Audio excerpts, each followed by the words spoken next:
My partner won't change. Well, this is who I am. Your partner's trauma is a gift. The hokey pokey is messing you up. She saw her touch my penis. My narcissistic behaviors, my managing severe narcissism. Why are you afraid of rejection?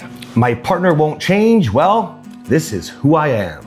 Welcome to the Morrow Marriage Podcast, guys, where we keep it real, raw, uncensored, and anointed. Prayer 5. Speaking of that, somebody did some fan mail this morning. I saw the uncensored part is not just the topics. Obviously, I know you love them, but it's the language. Somebody got upset about the language. You know, I loved your very first episode, and I can't listen to your podcast anymore. Cool. Dude, actually, I felt like it was a woman, but listen, I've been told, don't change the way you speak. You're reaching people I can't. You're reaching people that God otherwise wouldn't, etc., etc. So I'm not going to change. If I filter how I speak, my language, then I filter my message. If I filter my message, you don't get any fucking value. So if you don't like the swearing. And you know what? The Bible says to keep your mouth clean, but I believe that that's the way that you speak about other people, not dropping an F-bomb. If you're gossiping, you're much worse than us saying fuck. Okay? Yeah. So for you guys that send us messages telling us to clean up our language, we would like to turn that back onto you for you to reflect on the way that you speak. Yeah. Because I had to reflect on the way that I speak multiple times. And part of that was making sure that I don't engage in gossip and that I do keep my mouth clean. But if I say the F word for emphasis, then I say the F word for emphasis. And some of you guys love me for it, and thank you for that. I love that this came up today because the episode is, you should love me for me, is essentially, this is who I am. Okay? When you're looking for your partner to change and they say something like, well, this is who I am, you don't get to be loved for who you are. You guys, people love based off how you make them feel. That's it. How they feel around you. Let me give you an example. I can make all these changes that I've had to make in my life. But if I get mad and I yell at Kathryn, she's going to say, I don't love that. I don't want that in my life. I don't care if that's who he is. Agreed. I'm going to call you up. Yes. Be better. So why is this important? Because you are twofold wasting your time once again. If you are, number one, trying to get your partner to change, then you don't need to worry about how we speak, for example. Because you probably speak like shit to your partner. I know, because we've all been there, and some of us got out of it. So why are you judging our language? I was going to say language barrier. Maybe it is a barrier for you. So It is a barrier for some people. And then a second thing. But it's so hypocritical because you're judging one part of language. And like he said, how are you speaking to your spouse? Are you speaking respectfully? Because if you judge us for using the F word or whatever word we use, but you're telling your wife to shut up, or you're stonewalling your wife, you can't say that you're any better than we are. And then we're not sending you messages, private messages, calling you out on your behavior unless you hire us. You have to pay us for us to call you out on your behavior. Yeah, that's calling you up anyway. Yes. Like, listen, like if swearing, there was a time where I had to really chill the swearing. There really was. It's not really who I am. And that's kind of against what I would teach you'd think in one way or shape or another, right? Well, Kathryn needed me to change the language, change the pacing, change the screaming, change the fucking bullshit, right? And so there was a time when things were a little bit different. And now we're in a different place again. This is the thing. She doesn't have to love me for the swearing. She doesn't have to not love me for the swearing. She just has to know that that's who I am. But if it's hurting her, I got to stop. You don't get to, thank you, computer. You don't get to be somebody just because this is who I am. We have an episode coming up on insecurity that I'm going to flip how you think about insecurity and how it's such a blessing. But like, you don't understand. If you can appreciate that there are things that you might not like to do, that you might have to start doing again. I talked to a man this week who was like, she should just love me for me. The same old line, okay? And I don't really have it in me. It's against my nature to send text messages during the day. What the fuck? You're literally telling her, I have more important things to do. That's just a direct translation, okay?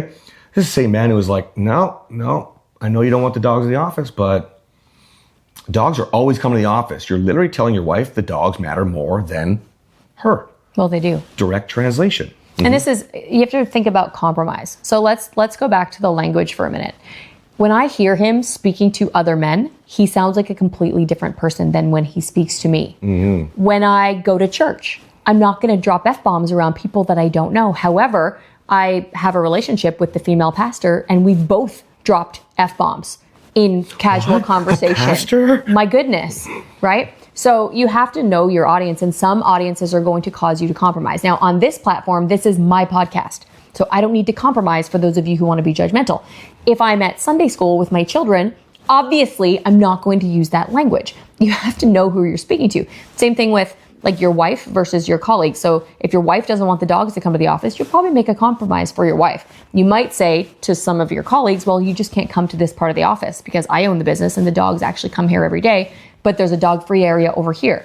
Know who you're speaking to. So you can say, this is just who I am. This is just the way that I am. We all have to change some of that sometimes though. Yeah, like you said, it's compromise, you guys. And I think that the real root of this is very important to address and understand. The real reason that you would say, you need to love me for me, this is who I am, my partner should be the one that changes. The real reason is because you don't like having to feel like what? You're sacrificing? Like they don't try as hard as you, right? That's the real reason. Otherwise, it's not easy to say, we would both say we submit to the other one. Newsflash, you never will compromise the exact same unless you're both at the same level of emotional health. The more emotionally mature person, I've said this on the podcast before, will compromise more naturally. That's your obligation because you're trying to bring your partner with you. You're trying to be influential to your partner, and your partner will compromise when you compromise. But it's not going to be 50-50. When you're healthy and it's a healthy situation, we can compromise 50-50 on a lot of different things. But there's some things that I'm going to compromise more on and he's going to compromise more on. I'm extremely social. Let's use that for an example. They have to love me for me. I like to go out and party. Well, I don't go out and party and haven't since we've been married, basically. We compromise when I do want to go out and I want to stay out all night. I bring my husband and we make sure we have everything in place so that we're home by midnight because nothing good happens after midnight. Right. We make the compromise. I can still have all of the social fun and activities that I want.